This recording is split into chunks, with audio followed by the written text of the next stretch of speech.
Income tax, customs അങ്ങനെ നിരവധി ഡിപ്പാർട്ട്മെൻറ്റിലേക്കായിരുന്നു മുൻപൊരു notification SSC വഴി വിളിച്ചിട്ടുണ്ടായിരുന്നത്. SSCയുടെ സ്റ്റെനോഗ്രാഫർ നോട്ടിഫിക്കേഷൻ ആയിരുന്നു വിളിച്ചിട്ടുണ്ടായിരുന്നത്. അതിൻ്റെ ലാസ്റ്റ് ഡേറ്റ് ആവാനായിട്ടുണ്ട്. അപേക്ഷിക്കാൻ നിങ്ങൾക്ക് മിനിമം +2 മാത്രം മതി കേട്ടോ. +2 പാസ്സായിട്ടുള്ളവർക്ക് അപേക്ഷിക്കാൻ സാധിക്കും. Group C and group D പോസ്റ്റുകളിലേക്കുള്ള, അതായത് ഗ്രേഡ് സിയും ഗ്രേഡ് Dയും ആണ് കേട്ടോ. ഈ 2 പോസ്റ്റുകളിലേക്കുള്ള സ്റ്റെനോഗ്രാഫർ നോട്ടിഫിക്കേഷൻ ആയിരുന്നു വിളിച്ചിട്ടുണ്ടായിരുന്നത്. അപേക്ഷ 24/4/2026 തുടങ്ങി അപേക്ഷിക്കേണ്ട ലാസ്റ്റ് ഡേറ്റ് ആയിരിക്കുകയാണ്. അതായത് 15/5/2026 വരെ നിങ്ങൾക്ക് അപേക്ഷിക്കാം. പിന്നെ ഫീസ് അടക്കാൻ ഒരു ദിവസം എക്സ്ട്രാ നൽകുന്നതായിട്ട് കാണാൻ സാധിക്കും. ഫീസ് എല്ലാവരും അടക്കേണ്ട കാര്യമില്ല, മുന്നോട്ടേക്ക് പറയാം. അതുപോലെ തന്നെ എന്തെങ്കിലും തെറ്റ് വന്ന് തിരുത്താനായിട്ട് 20/5/2026 മുതൽ 21/5/2026 വരെ സമയം നൽകുന്നുണ്ട്.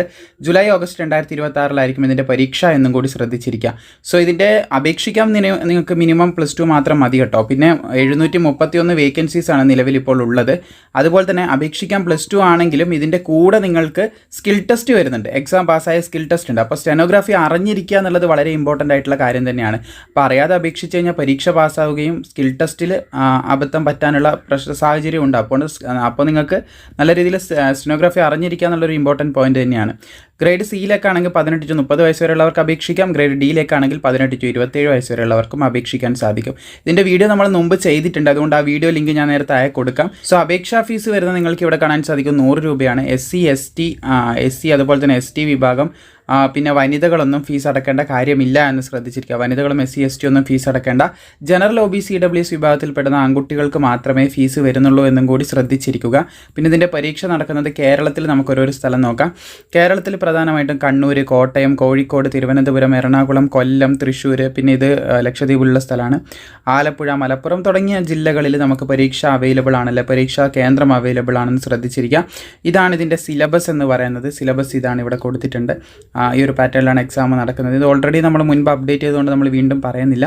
ഇതിൻ്റെ സ്കിൽ ടെസ്റ്റിൻ്റെ ഡീറ്റെയിൽസ് ആണ് കേട്ടോ ഇവിടെ കൊടുത്തിട്ടുള്ള. സ്കിൽ ടെസ്റ്റിൻ്റെ ഡീറ്റെയിൽസ് ഇവിടെ കൊടുത്തായിട്ട് കാണാനായിട്ട് സാധിക്കുന്നതാണ്. ഡ്യൂറേഷനും കാര്യങ്ങളൊക്കെ കൃത്യമായിട്ട് ഇവിടെ കൊടുത്തിട്ടുണ്ട്. ട്രാൻസ്ക്രിപ്റ്റിലേക്ക് നല്ല രീതിയിൽ അറിഞ്ഞിരിക്കണം. അതായത് സ്റ്റെനോഗ്രാഫിയിൽ അത്യാവശ്യം നോളജ് ഉണ്ടായിരിക്കണം എന്ന് ശ്രദ്ധിക്കുക. ഞാൻ പറഞ്ഞതുപോലെ തന്നെ ഇതിൻ്റെ എഡ്യൂക്കേഷൻ ക്വാളിഫിക്കേഷൻ നിങ്ങൾക്ക് +2 മാത്രം മതി. മറ്റൊരു യോഗ്യതയോ എക്സ്പീരിയൻസോ ഒന്നും ചോദിക്കുന്നില്ല. +2 ഉണ്ടെങ്കിൽ അപേക്ഷിക്കാൻ പറ്റും. പക്ഷേ സ്കിൽ ടെസ്റ്റ് ഉണ്ടായിരിക്കണം എന്നും കൂടി പ്രത്യേകം ഒന്ന് ശ്രദ്ധിച്ചിരിക്കുക. അപേക്ഷിക്കാൻ +2 മതി, പരീക്ഷ എഴുതാനും +2 മതി, സ്കിൽ ടെസ്റ്റ് ചെയ്യാനും +2 മതി. എക്സ്പീരിയൻസ് ഒന്നും ചോദിക്കുന്നില്ല. പക്ഷേ സ്കിൽ ടെസ്റ്റ് നമ്മൾ നല്ല രീതിയിൽ അറിഞ്ഞിട്ടില്ലെങ്കിൽ സ്കിൽ ടെസ്റ്റിന് നമ്മൾ ഫെയിൽ ആവാൻ ചാൻസ് ഉണ്ട്. അപ്പോൾ അത് നമ്മൾ എല്ലാ വീഡിയോയിലും ഓരോരു പോസ്റ്റിൻ്റെ ശ്രദ്ധിക്കേണ്ട കാര്യങ്ങൾ പറയാറുണ്ട്. അപ്പോൾ ഇതിനെന്തായാലും താല്പര്യമുള്ളവർക്കെല്ലാം അപേക്ഷിക്കാം. പക്ഷേ സ്കിൽ ടെസ്റ്റ് എന്ത് ചെയ്യുക, ഒന്ന് പ്രത്യേകം ഒന്ന് ശ്രദ്ധിച്ചിരിക്കുക.